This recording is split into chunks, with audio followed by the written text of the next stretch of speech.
पटेल प्रहलाद भी।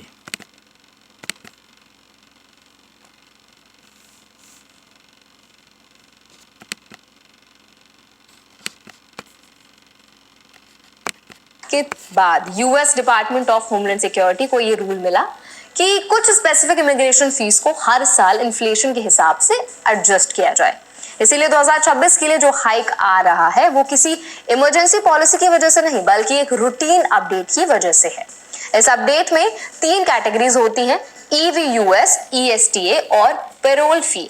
हालांकि इनमें से 2 कैटेगरीज का भारत से अमेरिका जाने वालों पर कोई असर नहीं पड़ता, लेकिन पेरोल कैटेगरी उन लोगों को इम्पैक्ट करती है जो स्पेशल या अर्जेंट सर्कमस्टांसेस में बिना वीजा के शॉर्ट टर्म परमिशन पर यूएस में एंटर करते हैं।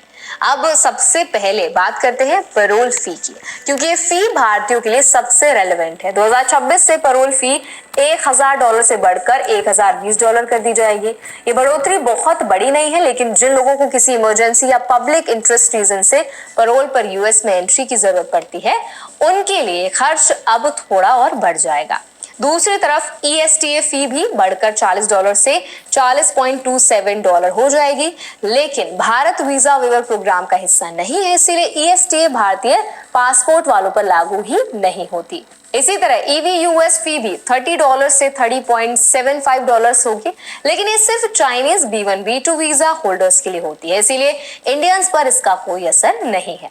इस तरह अगर आप इंडियन ट्रैवलर हैं और 2026 की फी हाइक का सीधा असर सिर्फ पेरोल प्रोसेस पर ही महसूस होगा। अब बात करते हैं उन फीस की जिनमें बदलाव नहीं है। फॉर्म I-94 की फीस जो अराइवल और डिपार्चर ट्रैकिंग के लिए इस्तेमाल होती है, 2026 में भी $30 ही रहेगी और इसमें कोई भी इंक्रीज नहीं होगा। इसका मतलब यह है कि नॉर्मल ट्रैवलर्स के लिए प्रोसेस पहले जैसा ही रहेगा, लेकिन जो लोग असाइलम TPS यानी टेम्पररी प्रोटेक्टेड स्टेटस या पेरोल के बेसिस पर एम्प्लॉयमेंट ऑथराइजेशन लेते हैं, उनकी फीस में बदलाव होंगे। USCIS की नई नोटिस के मुताबिक फाइनेंशियल ईयर 2026 में असाइलम एप्लीकेशन फी $100 से बढ़कर के $102 हो जाएगी। इसी तरह फॉर्म I-765 जो EAD यानी एम्प्लॉयमेंट ऑथराइजेशन डॉक्यूमेंट के लिए होता है, उसके भी अलग अलग कैटेगरीज में इंक्रीज किया गया है। इनिशियल असाइलम एप्लीकेंट EAD की फीस $550 से बढ़कर $560 हो जाएगी और पेरोल कैटेगरी में भी इनिशियल EAD $560 हो जाएगा। रिन्यूएबल फी भी $275 से बढ़कर $280 कर दी गई है। TPS कैटेगरी में भी वही बढ़ोतरी लागू होगी, यानी इनिशियल और रिन्यूएबल दोनों में लगभग $10 $15 की इंक्रीज होगी। फॉर्म I-131 पर रीपेरोल वाली कैटेगरीज में भी यही बदलाव लागू है। फॉर्म I-821 यानी TPS एप्लीकेशन की फी $500 से बढ़कर $510 कर दी गई है।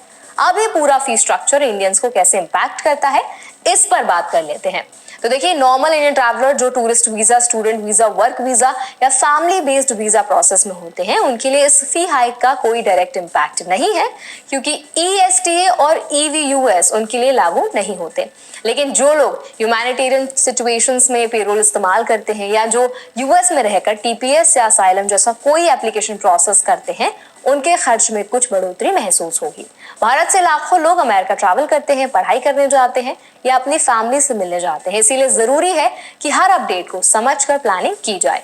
अब इस पूरे डिस्कशन का सबसे ज्यादा प्रैक्टिकल हिस्से पे हम आ जाते हैं। तो देखिए, इंडियन ट्रैवलर्स को क्या ध्यान रखना है उस पर बात कर लेते हैं। अगर आप 2026 के बाद यूएस ट्रैवल प्लान कर रहे हैं तो आपकी प्लानिंग में अपडेटेड फीस को ध्यान में रखना बहुत जरूरी है, क्योंकि इमिग्रेशन से जुड़े फॉर्म्स की बैकग्राउंड कॉस्ट धीरे धीरे बढ़ती जा रही है।